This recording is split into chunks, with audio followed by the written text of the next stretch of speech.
नमस्कार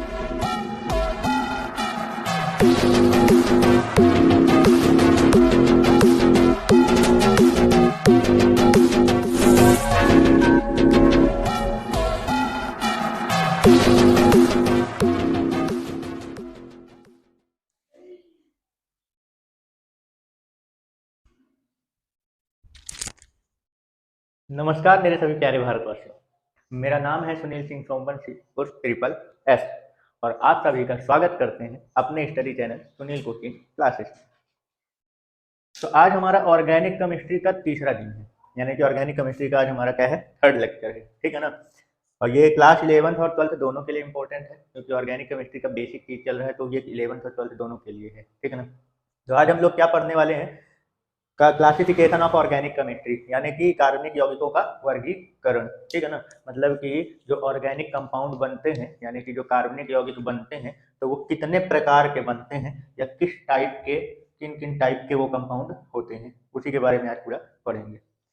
तो लेक्चर को आगे बढ़ाने से पहले आप सभी को बताना चाहेंगे कि ऑर्गेनिक केमिस्ट्री का जिन लोगों ने फर्स्ट और सेकंड लेक्चर नहीं देखा है, तो वो जाके पहले फर्स्ट और सेकंड लेक्चर क्या कर ले, देख लें, ताकि उनको बेस जो है वो अच्छे से क्या रहे, क्लियर रहे और समझ में आए। हमने फर्स्ट लेक्चर में कार्बन के बेसिक फैक्ट के बारे में बताया है, जितने भी उसके बेसिक फैक्ट हैं ऑर्गेनिक केमिस्ट्री से रिलेटेड। और सेकंड लेक्चर में हमने बताया था कि जितने भी ऑर्गेनिक कंपाउंड बनते हैं, यानी कि कार्बनिक यौगिक बनते हैं, तो उनका फॉर्मूला जो होता है वो कितने प्रकार के फॉर्मूले होते हैं उनके, ठीक है ना, और उनको कैसे रिप्रेजेंट किया जाता है, ठीक है ना, यानी structural representation of organic compound, ठीक है ना, यानी कार्बनिक यौगिक का संरचनात्मक निरूपण के बारे में सेकंड लेक्चर में। क्लास चालू करने से पहले, मतलब पढ़ने से पहले, अपन थोड़ा सा क्या कर लेते हैं, इसका ओवरव्यू ले लेते हैं कि अपन इस क्लास में क्या क्या चीजों के बारे में पढ़ने वाले हैं, ठीक है ना।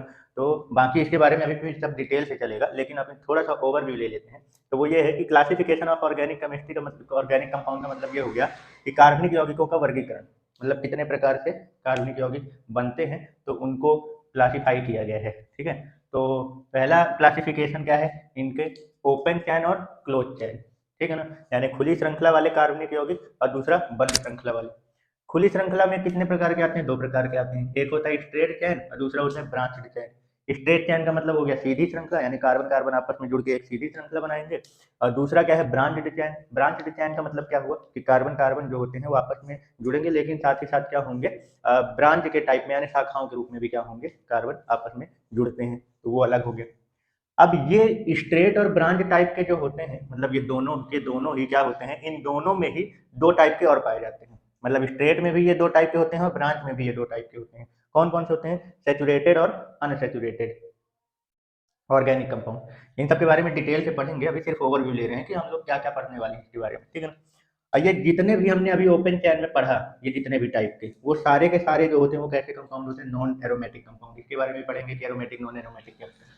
आ जाते हैं क्लोज चैन में, हम लोग क्या पढ़ेंगे, क्लोज चैन में दो टाइप के होते हैं, एक होमोसाइक्लिक और दूसरा हेट्रोसाइक्लिक, यानी बंद श्रृंखला में होमोसाइक्लिक और हेट्रोसाइक्लिक दो प्रकार के होते हैं। इन दोनों के ही तीन तीन प्रकार के कंपाउंड पाए जाते हैं दोनों में, मतलब ये होमोसाइक्लिक में भी ये तीनों पाए जाते हैं और हेट्रोसाइक्लिक यानी विषम चक्री में भी ये तीनों प्रकार के पाए जाते हैं। कौन कौन से, एरोमेटिक, एंटी एरोमेटिक और नॉन एरोमेटिक, या नॉन एरोमेटिक को एलिसाइक्लिक भी बोलते हैं, ठीक है।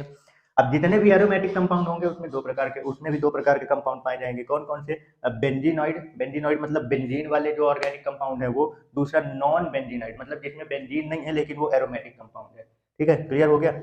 अब ये जितने भी प्रकार के हमने यहाँ पे कंपाउंड का क्लासिफाइड किया है क्लोज चैन में, ये सारे के सारे जो होते हैं वो कैसे होते हैं, अनसेचुरेटेड होते हैं। यहाँ ओपन में आपको सेचुरेटेड और अनसेचुरेटेड दोनों मिल जाएगा, लेकिन जो क्लोज चैन होता है उसमें केवल और केवल कौन सा होता है, अनसेचुरेटेड होता है, ठीक है ना, क्लियर हो गया, समझ गए।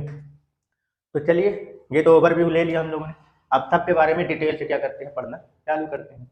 तो चलिए समझते हैं क्लासिफिकेशन ऑफ ऑर्गेनिक कंपाउंड का, ठीक है। तो जैसा कि हम लोगों ने कार्बन ऑर्गेनिक केमिस्ट्री के फर्स्ट लेक्चर में हम लोगों ने कार्बन के बेसिक फैक्ट में कार्बन का एक प्रॉपर्टी पढ़ी थी, कैटिनेशन प्रॉपर्टी, ठीक है ना, कि कैटिनेशन प्रॉपर्टी की मदद से कैसे कार्बन कार्बन आपस में जुड़ के, यानी बॉन्ड बना के अलग अलग प्रकार के ऑर्गेनिक कंपाउंड क्या करते हैं, बनाते हैं, ठीक है ना। दो प्रॉपर्टी हैं, एक होता है टेट्रावैलेंसी यानी चतुर्संयोजी, दूसरा होता है कैटिनेशन प्रॉपर्टी यानी श्रृंखलन का गुण।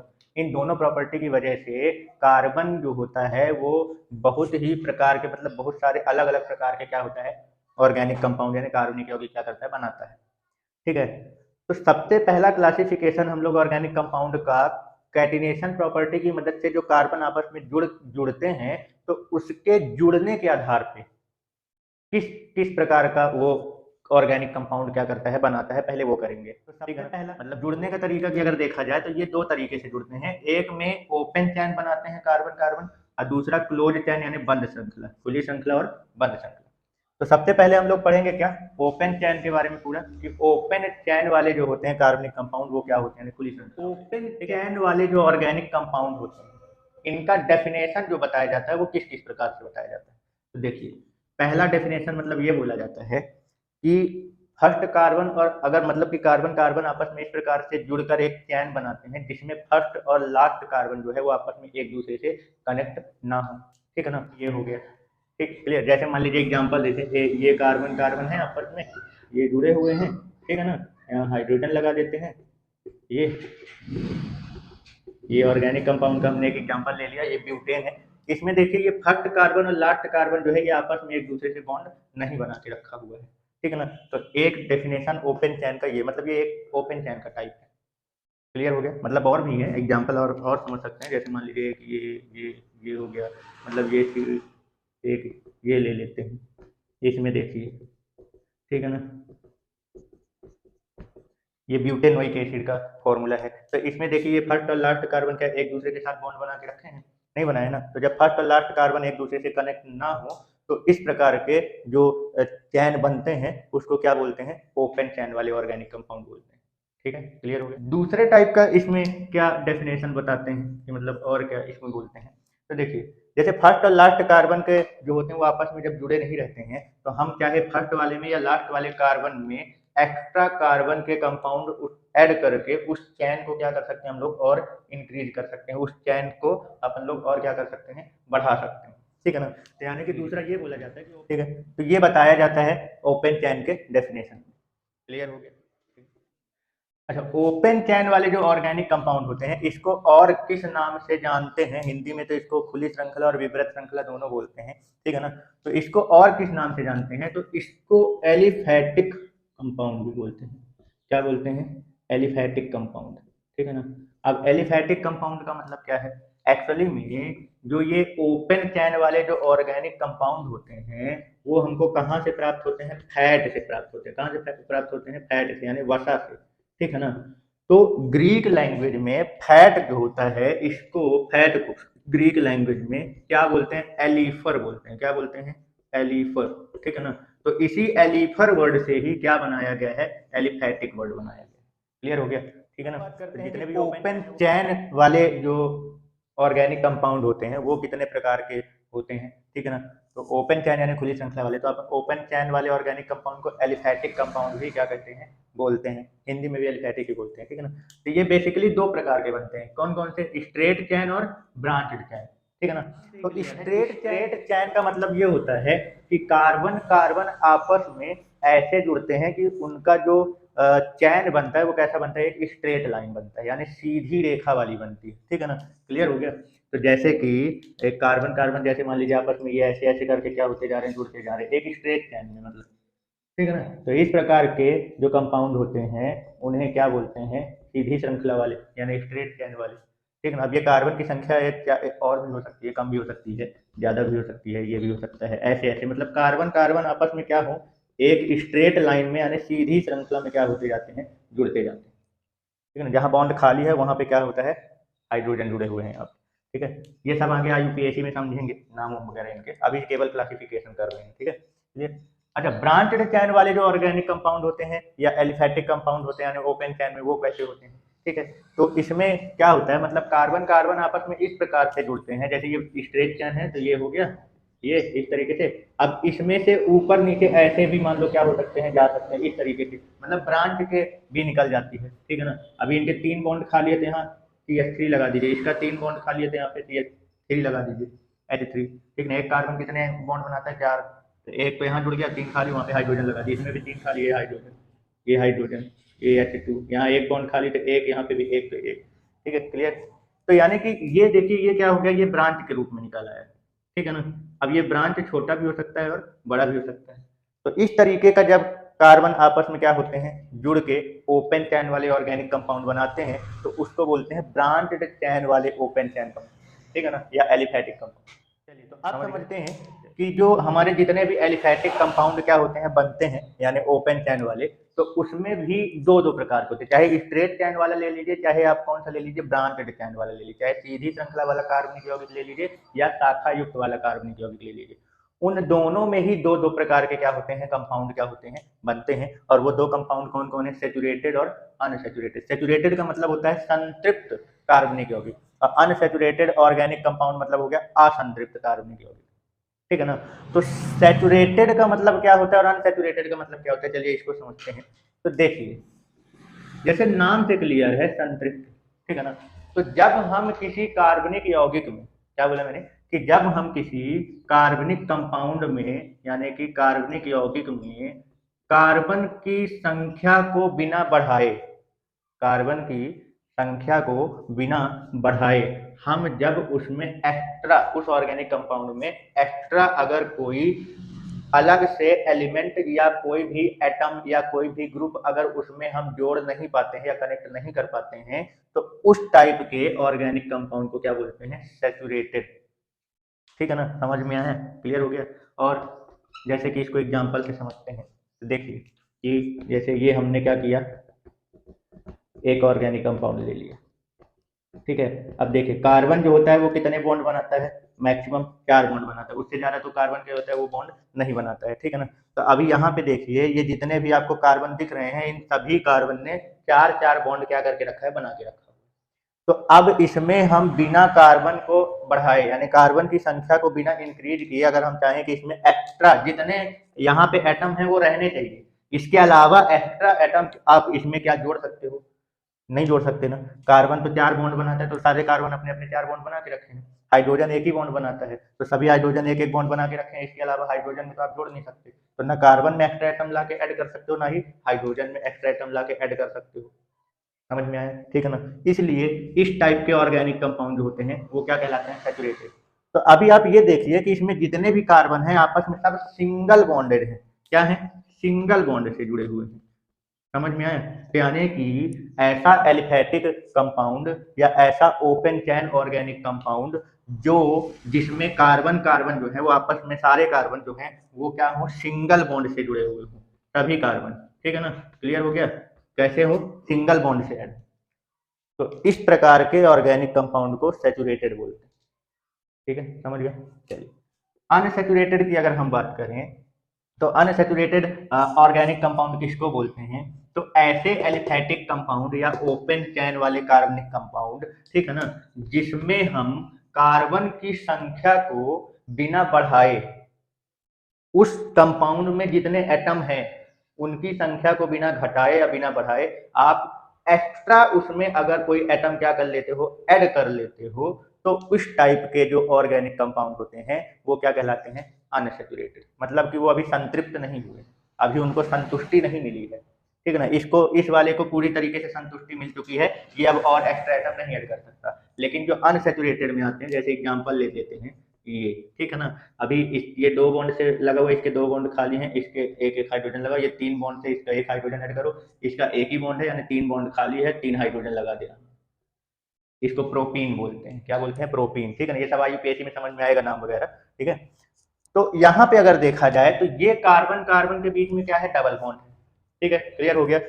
तो इसमें कार्बन की संख्या 3 है और हाइड्रोजन की संख्या 1 2 3 4 5 6 है। तो ना कार्बन की संख्या आपको क्या करनी है, इसमें घटानी बढ़ानी है, और ना इसके पास जितने हाइड्रोजन है उनको घटानी बढ़ानी है। तो क्या तरीका, क्या कोई ऐसा तरीका है इसमें कि हम इसमें कार्बन की संख्या को ना तो चेंज करें, ना ही इसमें जितने हाइड्रोजन है उसको चेंज किए बिना एक्स्ट्रा इसमें कोई दूसरा एटम हम क्या कर लें, ऐड कर लें। तो देखिए हाइड्रोजन तो एक ही बॉन्ड बनाता है, तो हाइड्रोजन में तो कोई अलग से लाके तुम एक्स्ट्रा एटम नहीं ऐड कर सकते। कार्बन 4 बॉन्ड बनाते हैं, ठीक है ना। तो यहाँ देखिए इसने 4 बॉन्ड बना रखा है, ये भी 4 बॉन्ड बना के रखा है, 2 इसके साथ और एक इधर और एक इधर।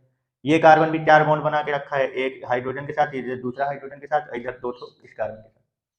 लेकिन अगर मैं इसका, इस कार्बन के बीच का एक बॉन्ड क्या कर दूं, तोड़ दूं, क्या कर दूं, एक बॉन्ड तोड़ दूं, ठीक है ना। इसका बॉन्ड एक, ये जो डबल बॉन्ड है अपन इसको क्या कर देते हैं, तोड़ देते हैं, ब्रेक कर देते हैं। तो देखिए इन दोनों कार्बन का अगर आप बॉन्ड क्या कर दोगे, तोड़ दोगे, तो एक एक बॉन्ड दोनों का क्या हो जाएगा, खाली हो जाएगा। दोनों का एक एक बॉन्ड क्या हो जाएगा, खाली हो जाएगा, एक ये और एक ये। तो अब ये जो बॉन्ड खाली हुआ है, यहाँ पे आप एक्स्ट्रा एटम क्या कर सकते हो, लाके ऐड कर सकते हो। समझ गए, जैसे हाइड्रोजन को ऐड करो तो ये हाइड्रोजन यहाँ पे आके एक्स्ट्रा ला के हम क्या कर सकते हैं, ऐड कर सकते हैं।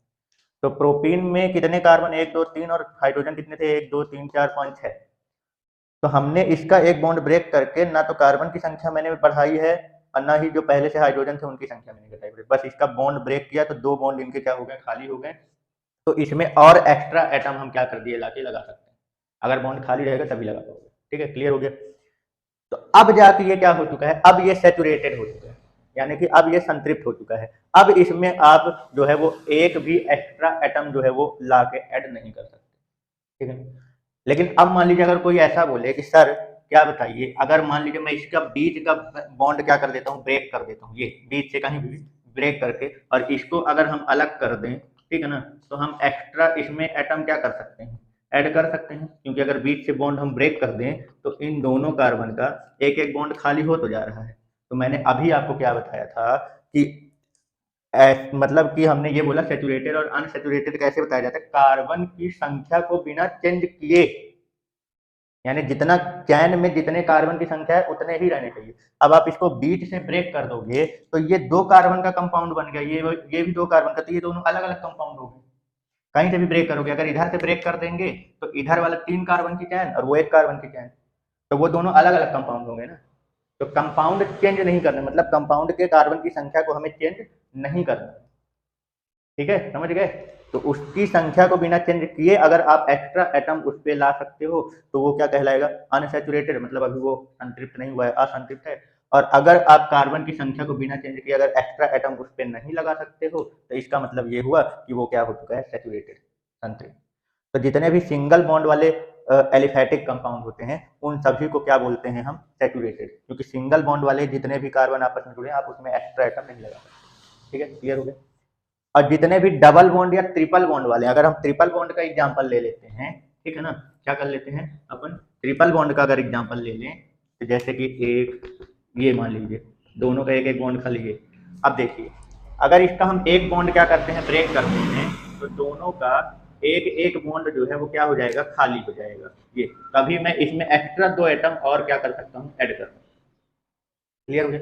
इसका मतलब ये क्या था, अनसैचुरेटेड था, ये असंतृप्त था। मैंने इसका एक बॉन्ड क्या किया, ब्रेक किया, और एक बॉन्ड ब्रेक किया तो इसके 2 बॉन्ड क्या हो गए, खाली हो गए। अब इन 2 बॉन्ड जो खाली हो गए, यहाँ एक्स्ट्रा एटम आप क्या कर सकते हो, लाके लगा सकते हो। क्लियर हो गया।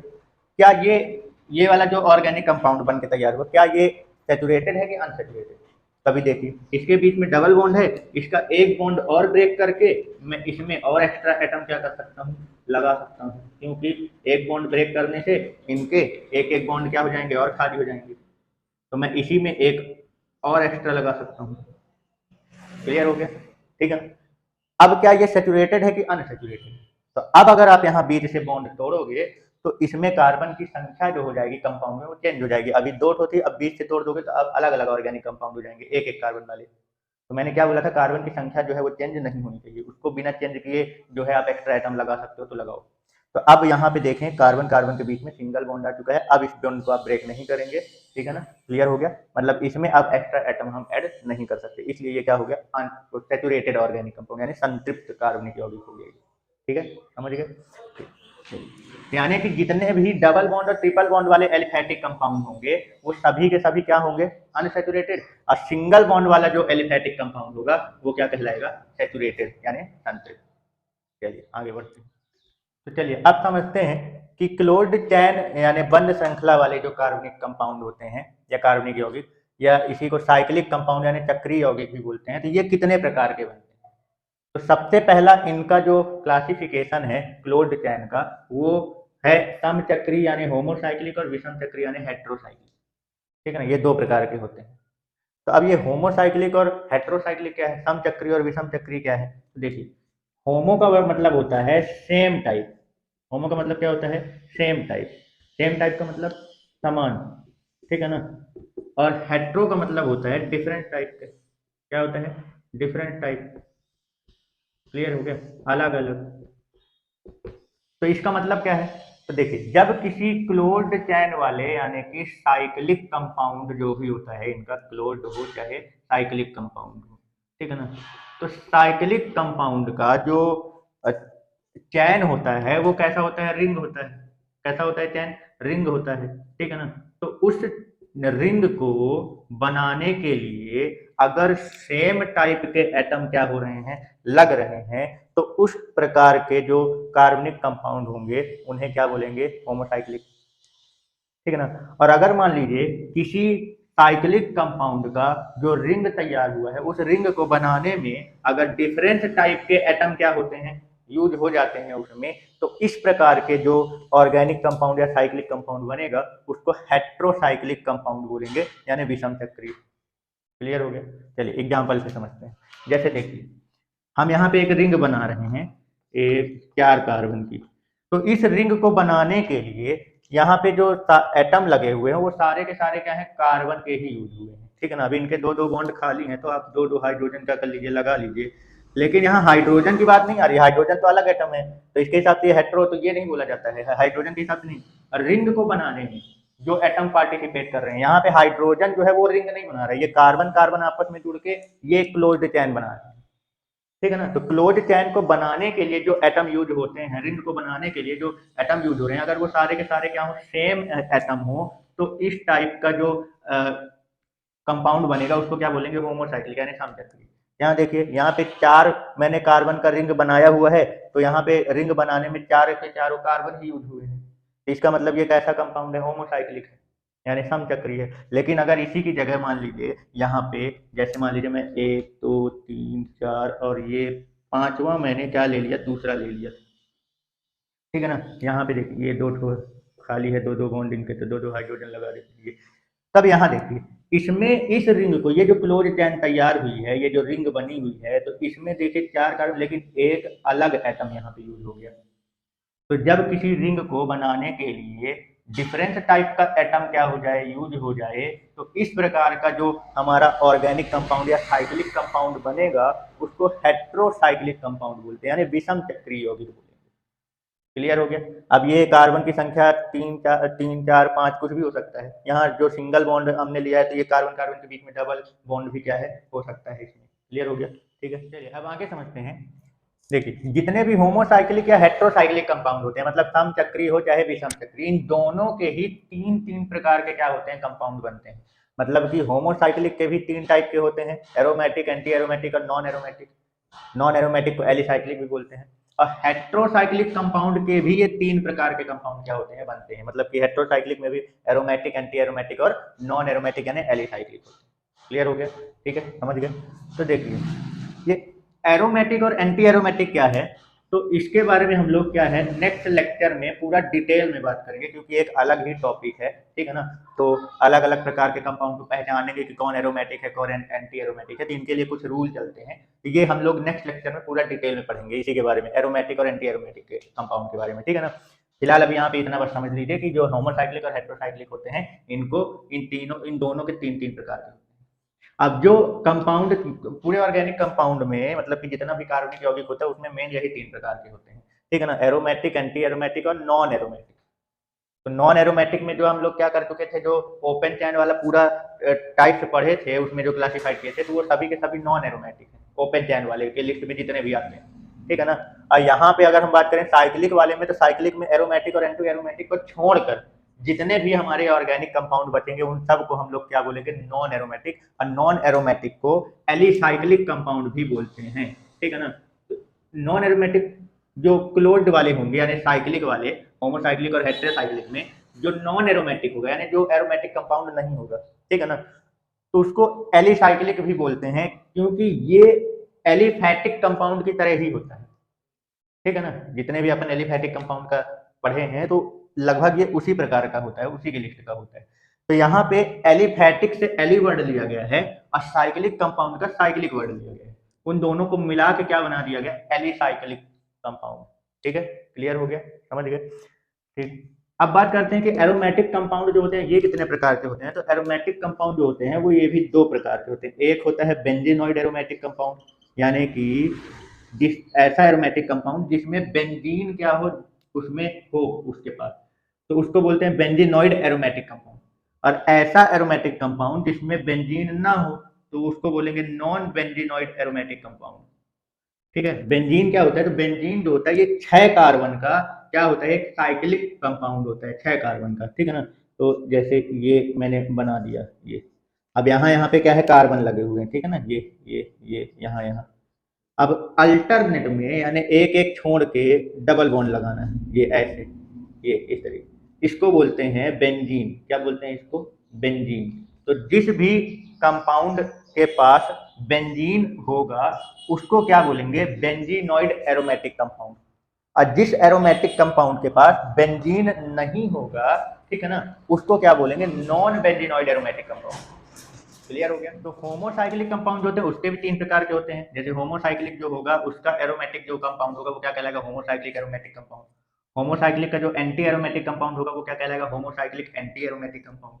और जो होमोसाइक्लिक का नॉन एरोमेटिक कंपाउंड होगा या एलिसाइक्लिक कंपाउंड होगा उसको क्या बोलेंगे, होमोसाइक्लिक एलिसाइक्लिक कंपाउंड। क्लियर हो गया। और जो हेट्रोसाइक्लिक के होंगे ये भी 3 प्रकार के कंपाउंड बनाएगा। तो हेट्रोसाइक्लिक में अगर नॉन एरोमेटिक होगा तो हेट्रोसाइक्लिक एरोमेटिक कंपाउंड। अगर हेट्रोसाइक्लिक वाला जो है वो एंटी एरोमेटिक टाइप का बना रहा है तो उसको क्या बोलेंगे, हेट्रोसाइक्लिक एंटी एरोमेटिक कंपाउंड। और अगर हेट्रोसाइक्लिक यानी विषम चक्री जो होगा वो कैसा बना रहा होगा, नॉन एरोमेटिक का होगा, तो उसको क्या बोलेंगे, हेट्रोसाइक्लिक नॉन एरोमेटिक कंपाउंड या हेट्रोसाइक्लिक एलिसाइक्लिक कंपाउंड। ठीक है, क्लियर हो गया, समझ गए। चलिए अच्छा इसका एग्जांपल से देखते हैं समझ। अगर होमोसाइक्लिक का एरोमेटिक कंपाउंड लेते हैं, अभी मैं ऐसे एग्जांपल लिख रहा हूँ, बाकी नेक्स्ट लेक्चर में पूरा डिटेल से समझेंगे एरोमेटिक और एंटी एरोमेटिक के बारे में। ठीक है, तो मैंने क्या किया, एरोमेटिक कंपाउंड जो होता है तो मैंने इसका एक एग्जांपल ले लिया, जैसे कि ये बेंजीन का ले लेता हूँ। ठीक है, ये ठीक। अच्छा, ये जो ऑर्गेनिक कंपाउंड हमने यहाँ पे रखा हुआ है ये कौन सा, ये बॉन्ड लाइन स्ट्रक्चरल फॉर्मूला है ऑर्गेनिक कंपाउंड का। अब जिनको ऑर्गेनिक कंपाउंड का स्ट्रक्चरल फॉर्मूला कैसे रिप्रेजेंट करते हैं ये नहीं पता है तो वो ऑर्गेनिक केमिस्ट्री का सेकंड लेक्चर जाके अच्छे से देख लें, वहाँ पे पूरा डिटेल से क्लियर किया हुआ है कि किस प्रकार के ऑर्गेनिक कंपाउंड का फॉर्मूला या स्ट्रक्चर कैसे रिप्रेजेंट करते हैं। ठीक है, समझ गए। तो ये है, यहाँ पे क्या माना जाता है, यहाँ पे कार्बन माना जाता है, यहाँ पे कार्बन और हाइड्रोजन की संख्या रिप्रेजेंट नहीं की जाती है बॉन्ड लाइन स्ट्रक्चरल फॉर्मूला में। ठीक है ना, आबंध संरचना में। तो यहाँ जहाँ आपको ज्वाइंट दिख रहा है यहाँ पे कार्बन है। अब कार्बन, एक कार्बन कैसे 1 2 3 बॉन्ड बना के रखा है, इसका मतलब एक बॉन्ड खाली, मतलब वहां हाइड्रोजन लगा हुआ है। तो कार्बन और हाइड्रोजन की के सिंबल को बॉन्ड लाइन स्ट्रक्चर में रिप्रेजेंट नहीं करते हैं। तो अगर अभी देखें तो इसमें 1 2 3 4 5 6 कार्बन है। कितने कार्बन है, 6 कार्बन है। अब हर कार्बन जो होता है वो 3 3 बॉन्ड बना के रखे, देखिए ये इधर 2 इधर और एक इधर 3 बॉन्ड। ये वाला कार्बन यहाँ का जो होगा ये 2 इधर और एक इधर, यानी 3 ये। तो ऐसा देखेंगे तो सारे कार्बन 3 3 बॉन्ड बना के रखते हैं, इसका मतलब एक एक बॉन्ड खाली और वहां पे हाइड्रोजन लगा हुआ है। तो 6 के कार्बन है तो 6 के पास एक एक हाइड्रोजन, यानी 6H6। ये बेंजीन का फॉर्मूला हो गया, ये एक एरोमेटिक कंपाउंड है। ठीक है ना, तो इसमें सारे के सारे कार्बन जो हैं वो क्या है, यहाँ पे जितने भी कार्बन लगे हुए हैं, मतलब यहाँ पे इस रिंग को बनाने के लिए जितने भी एटम यूज हुए हैं वो सब कौन है, कार्बन है ना। तो ये किसका टाइप हो गया, होमोसाइक्लिक एरोमेटिक कंपाउंड। ठीक है ना, जब रिंग बनाने में सारे के सारे एटम जो है वो सेम टाइप के हों, यानी सभी कार्बन ही आपस में इसमें पार्टिसिपेट कर रहे हैं रिंग को बनाने के लिए, तो इसको होमोसाइक्लिक बोलते हैं। और ये एक एरोमेटिक कंपाउंड है, बेंजीन जो होता है, ये बेंजीन का सूत्र है और ये स्ट्रक्चर है, इसको अच्छे से याद रख लीजिएगा। ठीक है ना, क्लियर, ये हो गया। तो इसको क्या बोलते हैं, होमोसाइक्लिक एरोमेटिक कंपाउंड है। ठीक है, अभी इसी में अगर हम बात कर लें क्या, हेट्रोसाइक्लिक का अगर बात करें, हेट्रोसाइक्लिक यानी कि जो रिंग बना हुआ है उस रिंग को बनाने में कार्बन के अलावा अगर कोई दूसरा कंपाउंड आ जाता है, ठीक है ना, तो जैसे मान लीजिए हमने यहाँ पे लिया ऑक्सीजन ले लिया ये, ठीक है, यहाँ डबल बॉन्ड लगा देते हैं ये। तो ये जो हमने कंपाउंड यहाँ पे रिप्रेजेंट किया है, यहाँ देखिए यहाँ पे कार्बन है, यहाँ यहाँ यहाँ और यहाँ कार्बन है, लेकिन यहाँ पे कौन है, ऑक्सीजन। ठीक है ना, और ये एक कैसा कंपाउंड है, ये अभी बता रहे हैं ये एरोमेटिक कंपाउंड है। तो किस टाइप का एरोमेटिक कंपाउंड है ये, तो इसका रिंग बनाने में कार्बन के अलावा दूसरा एटम ऑक्सीजन भी यूज हुआ है। इसका मतलब ये हेट्रोसाइक्लिक वाला है ना, ये कैसा हो गया, हेट्रोसाइक्लिक एरोमेटिक कंपाउंड। आया समझ में, ये वाला हो गया होमोसाइक्लिक एरोमेटिक कंपाउंड और ये वाला हो गया हेट्रोसाइक्लिक एरोमेटिक कंपाउंड। क्लियर हो गया, ठीक है, समझ गए। एग्जांपल दे रहा हूँ, बाकी नेक्स्ट लेक्चर में सब डिटेल में समझ में आएगा कि एरोमेटिक और एरोमेटिक का पहचान कैसे करते हैं। ठीक है ना, अब यहाँ सिर्फ समझने के लिए एग्जाम्पल ले रहे हैं। ऐसे एंटी एरोमेटिक जो होंगे तो ये भी होमोसाइक्लिक और हेट्रोसाइक्लिक दोनों प्रकार के होंगे। तो जैसे मान लीजिए रिंग में हमने क्या किया, सारे के सारे क्या किए, रिंग बनाने में मैंने सबके सब सेम एटम यूज कर लिए, ठीक है ना। ये एक प्रकार का कैसा है, ये एक प्रकार का हमारा जो है ये एंटी एरोमेटिक कंपाउंड है। कैसा है ये, एंटी एरोमेटिक कंपाउंड है, ठीक है। तो अब पर इस वाले में सारे के सारे कार्बन जो है वो क्या कर रहे हैं, रिंग बनाने में सब कार्बन यूज हो रहे हैं, मतलब सेम टाइप के एटम। तो इसका मतलब ये क्या हो गया, होमोसाइक्लिक एंटी एरोमेटिक कंपाउंड। आया समझ में, क्लियर हो गया। अब यही अगर एंटी एरोमेटिक कंपाउंड बनाने में अगर कार्बन के अलावा उसमें कोई दूसरा मान लीजिए एटम क्या हो गया, ऐड हो गया, ठीक है, समझ गए। तो फिर जैसे मान लीजिए ये है और यहाँ पे मैंने क्या लगा दिया, ऑक्सीजन लगा दिया, क्लियर हो गया जी, ठीक है। तो ये कैसा कंपाउंड है, ये एक एंटी एरोमेटिक कंपाउंड है, ठीक है ना। बट यहाँ पे देखो इसमें जो रिंग बनाने में कार्बन के अलावा दूसरा एटम, अदर एटम यूज हो रहा है कि नहीं हो रहा है। तो इसका मतलब ये क्या हो गया, इसका मतलब ये कैसा हो गया, हमारा अदर एटम है तो हेट्रोसाइक्लिक हो गया, और ये एक एंटी एरोमेटिक कंपाउंड है, तो इसलिए इसको क्या बोलेंगे, heterocyclic anti aromatic compound. Clear हो गया, समझ गए, ठीक है। तो ये टाइप है। ऐसे ही नॉन एरोमेटिक, अब जो एरोमेटिक और एंटी एरोमेटिक नहीं होगा तो उसको नॉन एरोमेटिक, और अगर नॉन एरोमेटिक कंपाउंड का जो चैन बन रहा है वो कैसा है, साइक्लिक है, तो उसको एलिसाइक्लिक भी बोलते हैं, ठीक है ना। तो इसके एग्जांपल जैसे मान लीजिए होमोसाइक्लिक अगर हम लेते हैं एलिसाइक्लिक में, यानी कि कहने का मतलब ये है कि रिंग बनाने में अगर सब के सब क्या यूज हो रहे हैं, कार्बन ही यूज हो रहा है, सेम टाइप का, ठीक है ना। तो इस प्रकार के कंपाउंड को क्या बोलते हैं, होमोसाइक्लिक नॉन एरोमेटिक कंपाउंड। ये नॉन एरोमेटिक कंपाउंड है, ठीक है, क्लियर हो गया, समझ गए। अब अगर मान लीजिए कि रिंग बनाने में अगर कार्बन के अलावा कोई दूसरा एटम क्या हो गया, यूज हो गया, ठीक है ना। जैसे ये ले लीजिए, ये एग्जांपल ले रहा हूँ, ठीक है।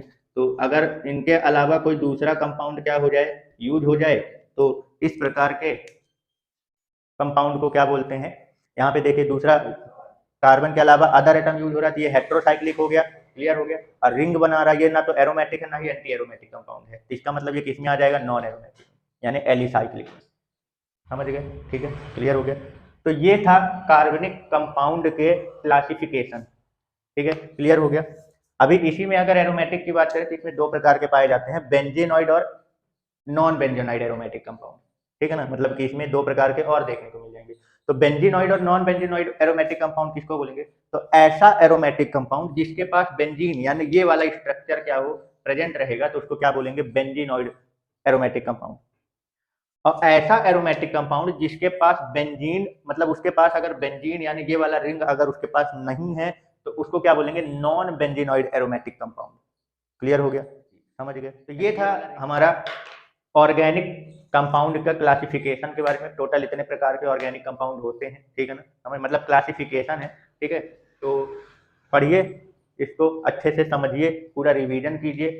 फिर नेक्स्ट क्लास में नेक्स्ट टॉपिक के साथ मिलते हैं, तब तक के लिए नमस्कार।